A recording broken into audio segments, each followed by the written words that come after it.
ಹೆಣ್ಣು ಮಾಯೆ ಅನ್ನೋದನ್ನ ನಮ್ಮ ಕೃಷ್ಣ ಮೊದಲು ಅರ್ಥ ಮಾಡ್ಕೋಬೇಕು.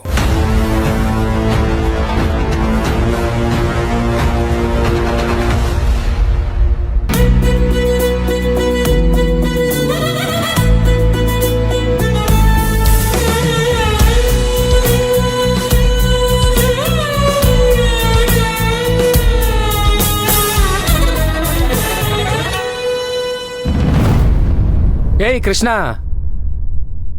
ಇನ್ನೇನು ಯೋಚನೆ ಮಾಡ್ತಾ ಇದೀಯೋ?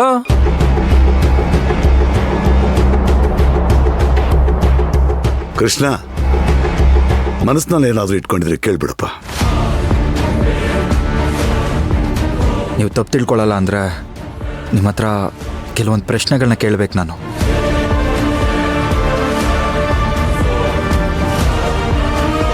ಕೃಷ್ಣ, ಏನು ನೀನು ಈಗೆಲ್ಲ ಮುಗಿದ್ಮೇಲೆ ಮತ್ತೆ ಪ್ರಶ್ನೆ ಅನ್ಕೊಂಡು? ಕೃಷ್ಣ, ದಯವಿಟ್ಟು ಸುಮ್ಮನೆ ಇರೋ. ಎಲ್ಲ ಸರಿ ಹೋಗಿದೆ. ಈಗ ಮತ್ತೆ ನೀನೇನೇನೋ ಪ್ರಶ್ನೆಗಳು ಕೇಳಿ ಸಮಸ್ಯೆಗಳನ್ನ ಹುಟ್ಟಾಕ್ಬೇಡಪ್ಪ. ಪರವಾಗಿಲ್ಲ, ಅದೇನಾದ್ರೂ ಪ್ರಶ್ನೆಗಳಿದ್ರೆ ಕೇಳಲಿ ಬಿಡಿ, ನಾನೇ ಹೇಳ್ತಿದ್ದೀನಲ್ಲ. ಯಜಮಾನ್ರೆ, ಹಾಗಲ್ಲ, ಅವನಿಗೇನು ಗೊತ್ತಾಗಲ್ಲ, ಮತ್ತೆ ಬಾಯ್ ತಪ್ಪಿ ಏನಾದರೂ ಕೇಳ್ಬಿಡ್ತಾನೇನೋ ಅಂತ. ಮೂರ್ತಿ, ಯಾವತ್ತೂ ಮನಸ್ಸಿನಲ್ಲಿ ವಿಷಯಗಳನ್ನು ಇಟ್ಕೊಳ್ಳೋದ್ರಿಂದ ಯಾವುದೂ ಸರಿ ಹೋಗಲ್ಲ. ಅದನ್ನು ಮನಬಿಚ್ಚಿ ಮಾತಾಡ್ಬಿಟ್ಟು ಸರಿ ಮಾಡ್ಕೋಬೇಕು. ನೀನು ಸುಮ್ಮನಿದ್ಬಿಡು. ನೀನು ಯಾಕೆ ಅಷ್ಟೊಂದು ತಲೆ ಕೆಡಿಸ್ಕೊಳ್ತೀಯ? ಹೇಳಪ್ಪ ಕೃಷ್ಣ. ಮೊದಲನೇದಾಗಿ ನಮ್ಮಣ್ಣ ಬೇಡ ಅಂದ್ರು ಮದುವೆ ಮನೆಗೆ ಆ ಉಡುಗೊರೆಗಳನ್ನ ಯಾಕೆ ತರಿಸಿದ್ರಿ?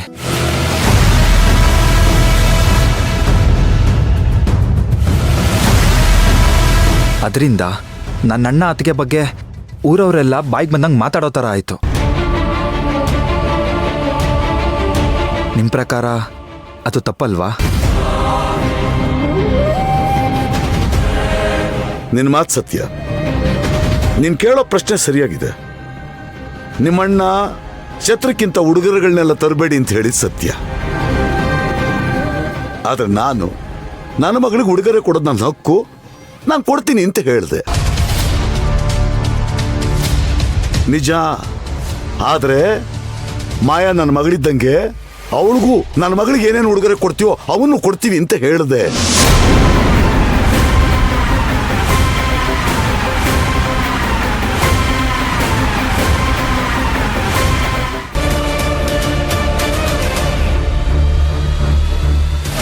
ಅಲ್ಲಿ ಏನೇನೆಲ್ಲ ನಡೀತಪ್ಪ ಅಂತಂದ್ರೆ,